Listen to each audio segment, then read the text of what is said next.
नमस्कार मित्रों, आज हम महाभारत की सबसे गहरी, सबसे मार्मिक और सबसे महान कथा सुनने जा रहे हैं। यह कथा है दानवीर कर्ण की, उस कर्ण की जिसे दुनिया ने हमेशा सूतपुत्र कहा, लेकिन जिसे भगवान श्री कृष्ण ने सबसे महान योद्धाओं में गिना। यह कथा उस समय से शुरू होती है जब महारानी कुंती अभी अविवाहित थीं और उन्हें ऋषि दुर्वासा से एक वरदान मिला था कि वे किसी भी देवता का आह्वान करके उनसे संतान प्राप्त कर सकती हैं।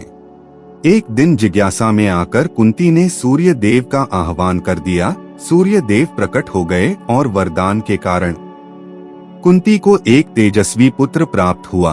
वह बालक जन्म से ही कवच और कुंडल पहने हुए था। उसका शरीर सूर्य के समान चमक रहा था, लेकिन कुंती डर गईं क्योंकि वह अविवाहित थीं। समाज के डर से उन्होंने उस बालक को एक टोकरी में रखा और नदी में बहा दिया। वही बालक आगे चलकर कर्ण कहलाया। नदी में बहते हुए उस बालक को अधिरथ नाम के सारथी और उनकी पत्नी राधा ने पाया। दोनों ने उस बच्चे को भगवान का प्रसाद समझकर अपना लिया। उन्होंने उसका नाम कर्ण रखा और अपने पुत्र की तरह उसका पालन पोषण किया। कर्ण बचपन से ही बहुत तेज था। उसे धनुष चलाना पसंद था। उसे युद्ध कला सीखने का शौक था, लेकिन जब भी वह गुरुकुल जाता तो लोग उसे सूतपुत्र कहकर उसका अपमान करते। उसे शिक्षा नहीं दी जाती। उसे कहा जाता कि यह विद्या केवल राजकुमारों के लिए है। कर्ण का मन दुख से भर जाता, लेकिन उसने हार नहीं मानी। उसने निश्चय किया कि वह दुनिया का सबसे बड़ा धनुर्धर बनेगा। उसने भगवान परशुराम को गुरु बनाने का निश्चय किया, लेकिन परशुराम केवल ब्राह्मणों को शिक्षा देते थे। इसलिए कर्ण ने उनसे झूठ कहा कि वह ब्राह्मण है। परशुराम ने उसे शिष्य बना लिया। कर्ण ने बहुत कम समय में सारी विद्या सीख ली। एक दिन जब परशुराम उसके गोद में सिर रखकर सो रहे थे, तब एक कीड़ा कर्ण की जांघ में घुस गया। खून बहने लगा, लेकिन कर्ण ने गुरु की नींद न टूटे इसलिए आवाज नहीं की। जब परशुराम उठे तो उन्होंने देखा कि कर्ण की जांघ से खून बह रहा है। उन्होंने तुरंत समझ लिया कि इतना कष्ट कोई ब्राह्मण नहीं सह सकता। उन्होंने कहा, तुम ब्राह्मण नहीं हो, तुमने मुझसे झूठ कहा है। क्रोधित होकर उन्होंने कर्ण को श्राप दे दिया कि जब तुम्हें सबसे अधिक विद्या की जरूरत होगी तब तुम सब भूल जाओगे। कर्ण ने सिर झुका लिया। उसने श्राप स्वीकार कर लिया, लेकिन उसने सीखना नहीं छोड़ा। समय बीतता गया और एक दिन हस्तिनापुर में राजकुमारों की धनुर्विद्या की परीक्षा हो रही थी। वहां अर्जुन ने अपने कौशल से सबको चकित कर दिया। तभी अचानक कर्ण मैदान में आया और उसने अर्जुन को चुनौती दे दी। सब लोग चौंक गए, लेकिन तभी गुरु द्रोण ने पूछा, तुम कौन हो, तुम्हारा कुल क्या है? जब कर्ण ने कहा कि वह सूतपुत्र है तो सब लोग हंसने लगे। उसका अपमान किया गया। उसे प्रतियोगिता से बाहर कर दिया गया। उसी समय दुर्योधन उठकर खड़ा हुआ। उसने कहा, वीरता कुल से नहीं होती, वीरता कर्म से होती है। यदि कर्ण राजा नहीं है तो मैं इसे अभी राजा बनाता हूँ। और उसी क्षण दुर्योधन ने कर्ण को अंग देश का राजा बना दिया। उस दिन पहली बार किसी ने कर्ण को सम्मान दिया था। कर्ण की आंखों में आंसू आ गए। उसने उसी समय दुर्योधन से मित्रता निभाने का वचन दिया, और यही वचन आगे चलकर उसकी सबसे बड़ी परीक्षा बनने वाला था, क्योंकि समय आने पर उसे धर्म और मित्रता में से एक को चुनना था। और यही वह कारण था कि भगवान श्री कृष्ण स्वयं कर्ण की परीक्षा लेने वाले थे, क्योंकि श्री कृष्ण जानते थे कि कर्ण साधारण मनुष्य नहीं है। वह महान आत्मा है, लेकिन वह गलत पक्ष में खड़ा है और युद्ध शुरू होने से पहले सत्य बताना आवश्यक था। समय बीतता गया और महाभारत का युद्ध अब बहुत निकट आ चुका था। कुरुक्षेत्र की धरती पर सेनाएं एकत्र होने लगी थीं। हर ओर युद्ध की तैयारी हो रही थी, लेकिन भगवान श्री कृष्ण के मन में एक गहरी चिंता थी। वे जानते थे कि इस युद्ध में असंख्य लोगों का विनाश होगा। भाई भाई के सामने खड़ा होगा, गुरु शिष्य के सामने खड़ा होगा, और इस विनाश को रोकने का एक ही उपाय है, यदि कर्ण पांडवों की ओर आ जाए, क्योंकि कर्ण ही वह योद्धा था जो कौरवों की सबसे बड़ी शक्ति था। श्री कृष्ण यह भी जानते थे कि कर्ण वास्तव में अधर्म का साथ नहीं देना चाहता, लेकिन वह अपने वचन के कारण दुर्योधन के साथ खड़ा है। इसलिए श्री कृष्ण ने निश्चय किया कि युद्ध शुरू होने से पहले कर्ण को उसका जन्म सत्य बताया जाए। एक दिन प्रातःकाल जब सूर्य उदय हो रहा था तब श्री कृष्ण स्वयं रथ लेकर कर्ण के पास पहुँचे। कर्ण उस समय सूर्य देव की पूजा कर रहा था। पूजा समाप्त होने के बाद उसने देखा कि सामने स्वयं श्री कृष्ण खड़े हैं। कर्ण तुरंत उठकर खड़ा हो गया और हाथ जोड़कर बोला, प्रभु आप स्वयं मेरे पास आए, यह मेरा सौभाग्य है। श्री कृष्ण ने मुस्कुराकर कहा, कर्ण आज मैं तुमसे एक बहुत महत्वपूर्ण बात करने आया हूँ। दोनों रथ में बैठकर नगर से दूर चले गए ताकि कोई उनकी बात न सुन सके। कुछ समय तक मौन रहने के बाद श्री कृष्ण बोले, कर्ण क्या तुम जानते हो कि तुम वास्तव में कौन हो? कर्ण ने शांत स्वर में कहा, प्रभु मैं जानता हूँ कि मैं सूत पुत्र हूँ और यही मेरा भाग्य है। श्री कृष्ण ने कहा, नहीं कर्ण, यह पूरा सत्य नहीं है। तुम्हारा जन्म रहस्य बहुत बड़ा है। तुम सूत पुत्र नहीं हो, तुम महारानी कुंती के पुत्र हो। तुम पांडवों के सबसे बड़े भाई हो। यह सुनते ही कर्ण के हाथ कांपने लगे, उसकी आंखें फैल गईं। वह कुछ देर तक बोल ही नहीं पाया। उसे लगा जैसे समय रुक गया हो। फिर उसने धीमे स्वर में पूछा, यदि यह सत्य है तो मुझे जन्म के समय क्यों त्याग दिया गया? मुझे क्यों नदी में बहा दिया गया? मुझे जीवन भर अपमान क्यों सहना पड़ा? तब श्री कृष्ण ने उसे पूरा सत्य बताया। उन्होंने कहा, जब कुंती अविवाहित थी तब उन्हें एक वरदान मिला था। उसी वरदान से तुम्हारा जन्म हुआ, लेकिन समाज के डर से उन्होंने तुम्हें नदी में बहा दिया।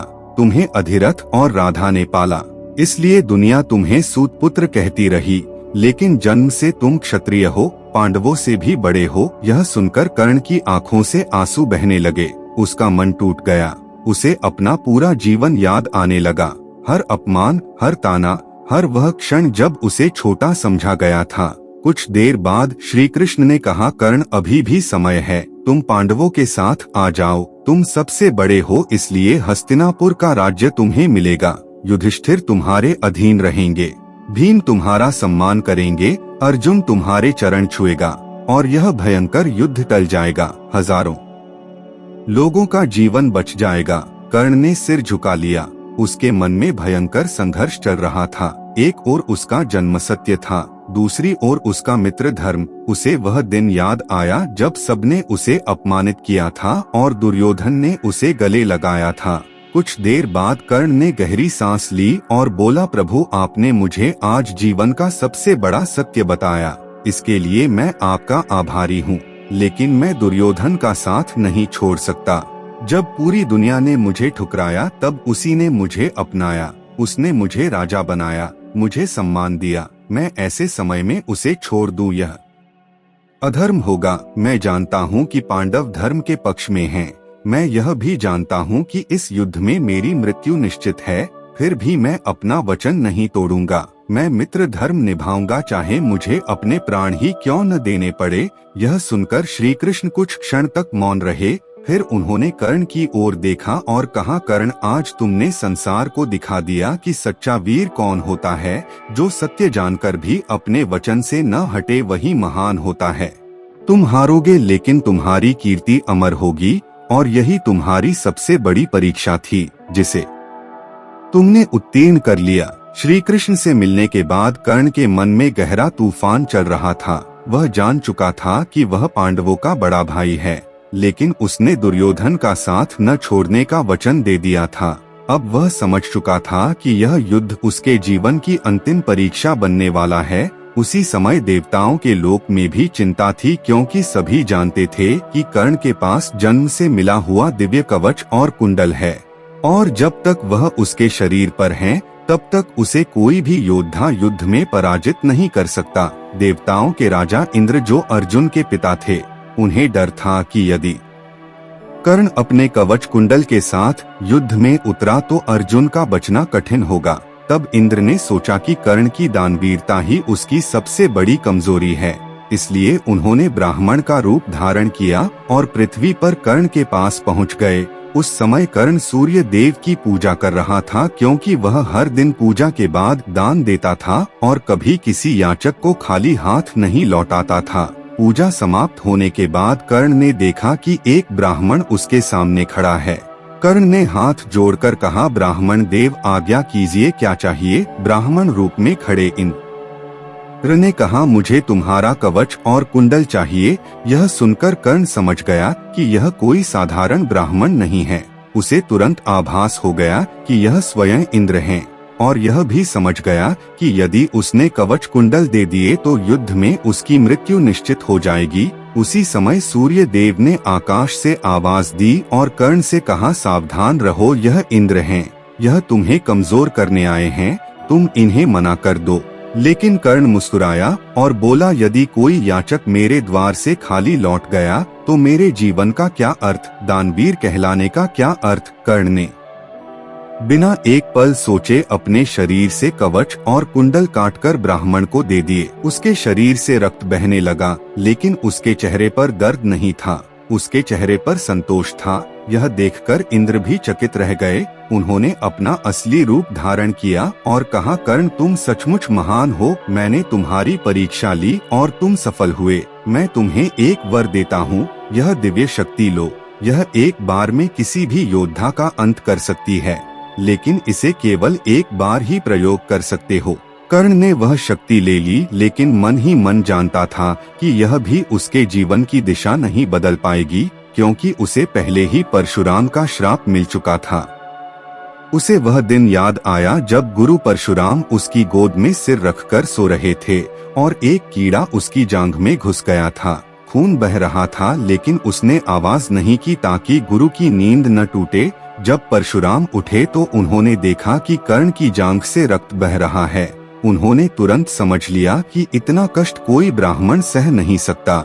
उन्होंने क्रोध में आकर कहा, तुमने मुझसे झूठ कहा है, इसलिए मैं तुम्हें श्राप देता हूँ कि जब तुम्हें सबसे अधिक विद्या की जरूरत होगी उसी समय तुम सब भूल जाओगे।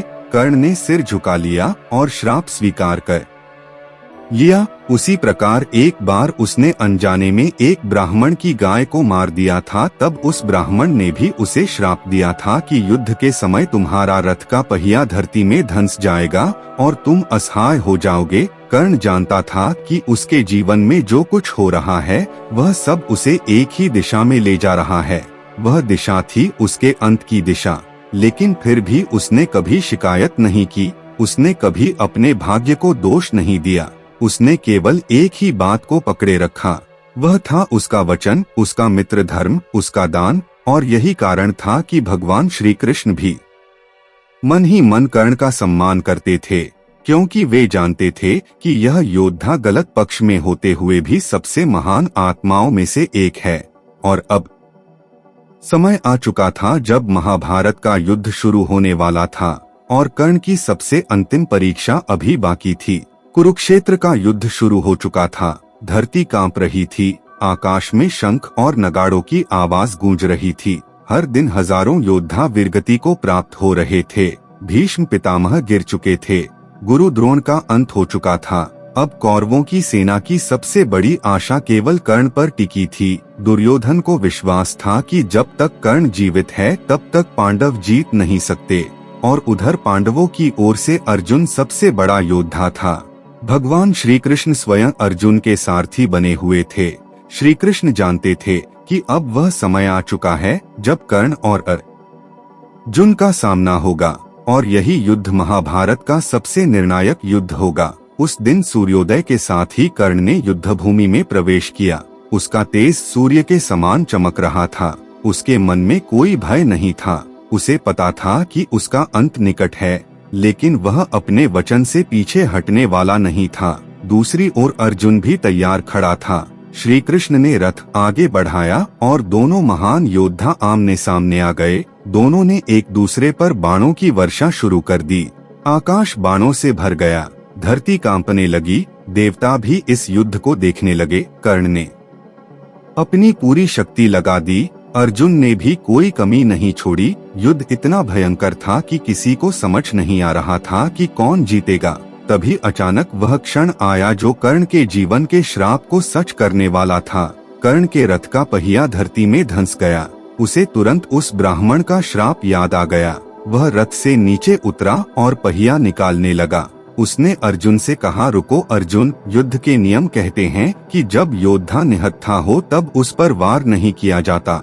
मुझे पहिया निकालने दो, फिर युद्ध करेंगे। अर्जुन कुछ पल के लिए रुक गया, लेकिन उसी समय श्री कृष्ण ने अर्जुन से कहा, अर्जुन, यह वही कर्ण है जिसने द्रौपदी के अपमान के समय कुछ नहीं कहा था। यह वही कर्ण है जो अधर्म के साथ खड़ा रहा। यह युद्ध है और युद्ध में दया नहीं की जाती। यदि आज तुम रुके तो यह तुम्हें मार देगा। धर्म की रक्षा के लिए तुम्हें निर्णय लेना होगा। अर्जुन अभी भी सोच रहा था, तभी कर्ण ने धनुष उठाने की कोशिश की, लेकिन उसी समय उसे परशुराम का श्राप याद आया। वह मंत्र भूल गया, वह अस्त्र चला नहीं पाया। कर्ण ने आकाश की ओर देखा और समझ गया कि अब समय आ गया है। उसने अपने जीवन की हर घटना याद की, माँ का त्याग, दुनिया का अपमान, दुर्योधन की मित्रता, श्री कृष्ण का सत्य, कवच कुंडल का दान, गुरु का श्राप, सब कुछ उसकी आंखों के सामने आ गया। उसने मन ही मन सूर्य देव को प्रणाम किया और खड़ा हो गया।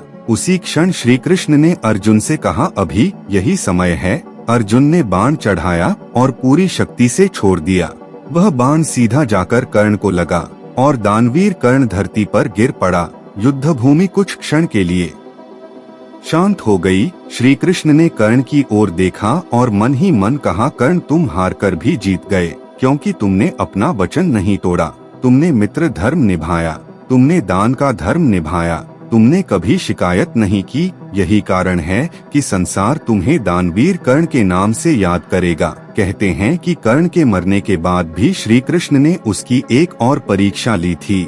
वे ब्राह्मण बनकर उसके पास गए और दान मांगा। कर्ण उस समय घायल अवस्था में था, उसके पास कुछ भी नहीं था। तब उसने पत्थर से अपने दांत तोड़कर सोना निकालकर दान दे दिया। यह देखकर श्री कृष्ण ने अपना असली रूप दिखाया और कहा, कर्ण, इस संसार में तुम जैसा दानी कोई नहीं।